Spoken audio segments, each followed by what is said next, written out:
Bana hiyo hakuna Shakahola hapa. Kuna mtu hapa sema mambo ya Shakahola.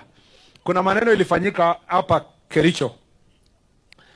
Na kuna mili ambayo ililetwa kutoka Nyamira Referral Hospital. Na ikaletwa ikakuja kusikwa hapa Kericho.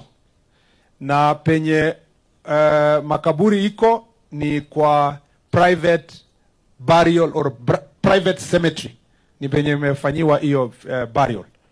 Uchunguzi unaendelea, lakini ile ripoti tayari tumepata ni kwamba maofisa wa health kwa Nyamira County ambayo ikiongozwa na in charge ya referral hospital ya Nyamira County walifanya njama na kuleta mwili kutoka pale, wakakuja kuongelesha caretaker na watu wengine kwa hiyo burial site hapa Kericho, alafu wakazika watu bila kutumia ile njia ambayo inakubalika kisheria.